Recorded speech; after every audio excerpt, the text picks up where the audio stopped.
We all understand the type of climate that we're dealing with. We're dealing with multiple offer situations. I'd love to know sort of what's your why? What makes you tick? Why are you so successful? Have a dialogue with your lawyer. Have a dialogue with your agent. Both sort of passionate about sort of what we do. Again, vet your agent to make sure that they're experienced and they're local. I like that idea. No excuse to miss it on Saturdays from 8 to 9. That's right. WBZ. And now, the show that gives you the latest and most relevant housing market news. Real Estate Radio Boston with financial expert Rick Shearer and legal professional Ali Alavi. There's a lot of properties that have either railroads running through it, and those railroads may not be active, may not have been active for literally decades, or they may have even been abandoned, right? Mm-hmm. And there's also properties that may actually abut land that has railroad on it. But tell us, what are the challenges associated with that, and how do you navigate this complex process? Yeah, so this is one of the the areas of real estate law that not too many people know about, as you indicated. And it's really an unfortunate surprise if you're not aware of this, and it's a real trap for the unwary practitioner and landowner. So the issue arises where you have a piece of property, and as you said, Ali, either you have a railroad track that runs through the property, a part of the property crosses over a section of the property, and not necessarily only a railroad track, but also what we call a spur track, which would be a small track which feeds off of the main line. Mm-hmm. And at some point in the past had serviced some sort of business that operated on the parcel of land that you're interested in buying. Mm-hmm. All of those things, if you see them on the physical property, raises a red flag immediately because of what I'm going to talk about in a second. But you don't only have to worry about this issue if you see the track on your property. The track could be abandoned. It could be the rails and the ties could have been taken up years and years ago. So physically, there's nothing on the property. But if you do a full title examination and review the old plans and records at the Registry of Deeds or at the Department of Transportation, you might find that there still is an existing unused railroad right-of-way on your property. I.e. a paper right-of-way, and it's not a physical thing that you can actually see, which is pretty crazy. That's right. Right, so you can walk up to a piece of land and not see anything, right? But there could be a big issue there. Correct. But here's the crazy part, Rick, right? And during the break, we briefly talked about this. I mean, a regular old title exam of a parcel that someone's about to purchase is not going to reveal what an abutter's right-of-way may be. And I think that's really where the worry is, right? Mm-hmm. I mean, you not only do you have to do the title exam of that particular parcel of property, but you also have to go, and as you mentioned, is to go to the Department of Transportation because they have a pretty detailed database of where these right-of-ways are. Right, and what you're talking about would be the gold standard of due diligence, and that typically is not done. So usually this is a situation where a red flag is raised because of what I just mentioned. You see the track or spur track on your property, or something in your chain of title, or a survey or plan recorded in the chain of title shows a railroad track or a spur track or some other right-of-way that was owned by a railroad company. I want to talk a little bit about people like me. So when I decided to buy there in 2002, what my thought is I'm going to rent a place down there. I'm going to use it on,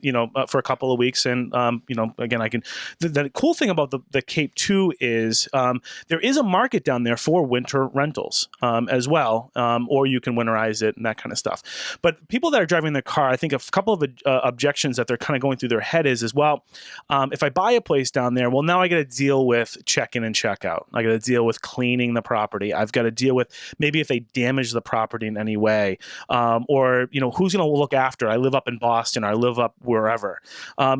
Talk to us about some of those objections and Sure. and how you might be able to kind of fit inside that those Absolutely. All great questions, all legitimate concerns.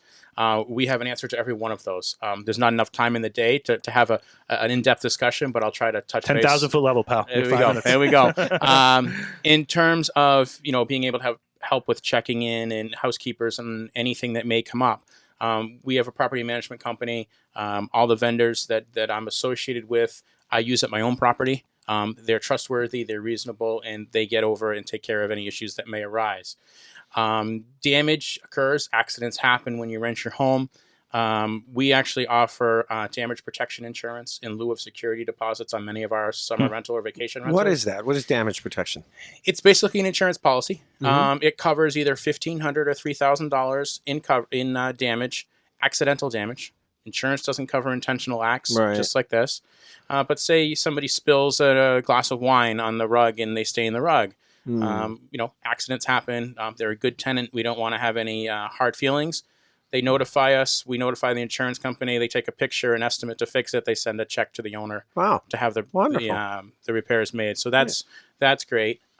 There is a need for winter rentals. A lot of teachers will come and they'll want the school year. So there's an opportunity there. Professors, I've rented to airline pilots at the Hyannis Airport. I've rented to professors at Cape Cod Community College. And I've rented for people that just need a little bit of time before they buy their house. So they're renting for the winter and knowing that in the spring they're going to get out there and buy a property. Exactly. And we also have some clients who will rent short term, 3-4 days a week in the off season. So if you want to come down for a long weekend, a holiday weekend, the New Year's Eve, whatever, we have those available. So that's another twist to the whole rental thing where you could use it in the off season yourself, put it out there for rent.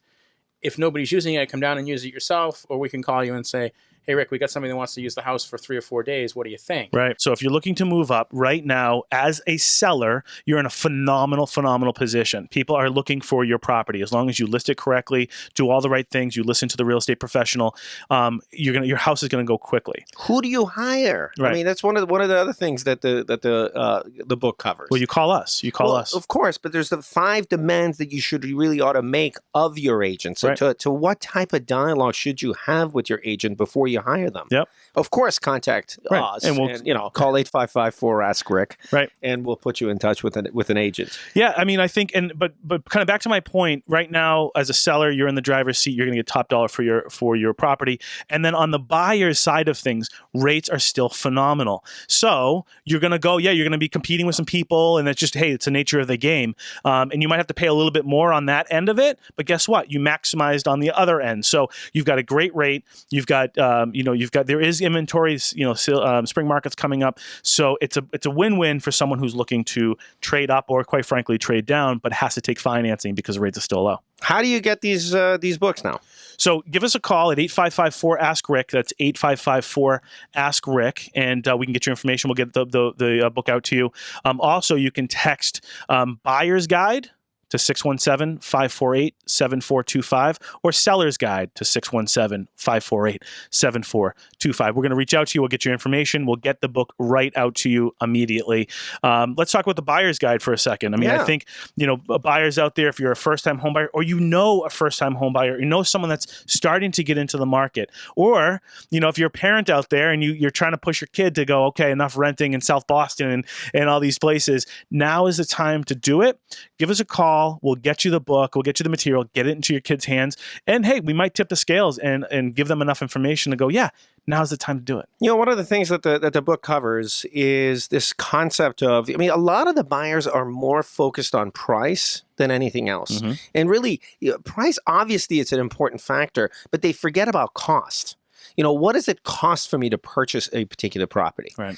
So the book covers that. I mean, it offers some really good advice because, there's always costs associated with a purchase. There's costs associated with a sale as well. And the book covers that effectively. And then the whole theory of, well, if I have a pile of cash, and these are individuals that may be downsizing or individuals that may have hit the lottery. But anyways, should they buy cash? Or what's the value of actually getting a mortgage? That's such a tough question. I mean, I think it's case by case, but I'm able to kind of walk people through it. If you're getting older and you sort of have a plan to be, debt free at some point, we can figure out that plan. But no, listen, putting cash down right now is silly because the interest rates are so low. And people go, well, it's 4%. But keep in mind, we have a tax deductibility of mortgage interest. So your overall deductibility may, after all is said and done, you take the deduction, you might be only paying 3% on the money. Well, as you know, we've got, the prime rates going up, savings accounts are going to be higher. Great financial planners can put your stuff in bonds and things like that. That's probably going to net you more. So I'd rather see your money compounding interest outside your mortgage. And then a couple of years, hey, listen, you got compounded money, you then pay it off at that point.